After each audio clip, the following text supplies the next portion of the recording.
At last the dinner was all done. The cloth was cleared, the hearth swept, the fire made up. The compound in the jug being tasted, and considered perfect, apples and oranges were put upon the table, and a shovelful of chestnuts on the fire.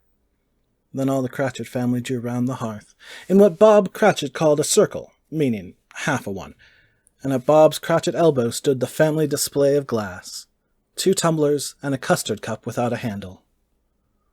These held the hot stuff from the jug, however, as well as golden goblets would have done, and Bob served it out with beaming looks, while the chestnuts on the fire sputtered and cracked noisily.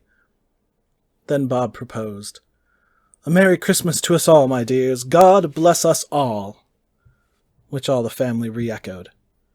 "God bless us, everyone," said Tiny Tim, the last of all. He sat very close to his father's side upon his little stool. Bob held his withered little hand in his, as if he loved the child and wished to keep him by his side, and dreaded that he might be taken from him. "Spirit," said Scrooge, with an interest that he had never felt before, "tell me if Tiny Tim will live." "I see a vacant seat," replied the ghost, "in the poor chimney corner, and a crotch without an owner, carefully preserved. If these shadows remain unaltered by the future, the child will die." "No, no," said Scrooge. "Oh, no, kind spirit, say he will be spared." "If these shadows remain unaltered by the future, none other of my race," returned the ghost, "will find him here. What then? If he be like to die, he had better do it, and decrease the surplus population." Scrooge hung his head to hear his own words quoted by the spirit, and was overcome with penitence and grief.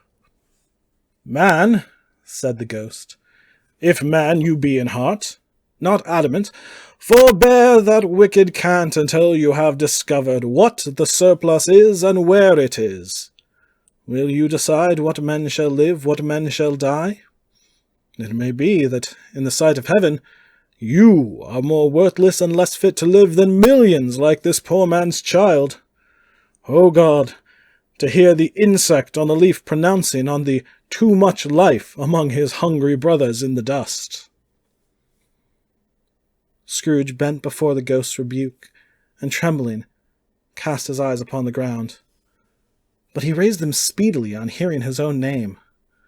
"Mr. Scrooge," said Bob, "I'll give you Mr. Scrooge, the founder of the feast."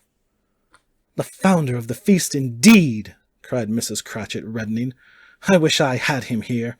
I'd give him a piece of my mind to feast upon, and I hope he'd have good appetite for it." "My dear," said Bob, "the children! Christmas Day!" "It should be Christmas Day, I am sure," said she, "on which one drinks the health of such an odious, stingy, hard, unfeeling man as Mr. Scrooge. You know he is, Robert. Nobody knows it better than you do, poor fellow." "My dear," was Bob's mild answer, "Christmas Day." "I'll drink his health for your sake and the day's," said Mrs. Cratchit, "not for his. Long life to him, a Merry Christmas and a Happy New Year. He'll be very merry and very happy, I have no doubt." The children drank the toast after her. It was the first of their proceedings which had no heartiness. Tiny Tim drank it last of all, but he didn't care 2 pence for it. Scrooge was the ogre of the family. The mention of his name cast a dark shadow on the party, which was not dispelled for a full 5 minutes. After it had passed away, they were 10 times merrier than before, from the mere relief of Scrooge the Baleful being done with. Bob Cratchit told them how he had a situation in his eye for Master Peter, which would bring in, if obtained, full 5 and 6 pence weekly. The 2 young Cratchits laughed tremendously at the idea of Peter's being a man of business, and Peter himself looked thoughtfully at the fire from between his collars, as if he were deliberating what particular investments he should favour when he came into the receipt of that bewildering income. Martha, who was a poor apprentice at a milliner's, then told them what kind of work she had to do, and how many hours she worked at a stretch, and how she meant to lie abed tomorrow morning for a good long rest, tomorrow being a holiday she passed at home. Also, how she had seen a countess and a lord some days before, and how the lord was much about as tall as Peter, at which Peter pulled up his collar so high that you couldn't have seen his head if you had been there.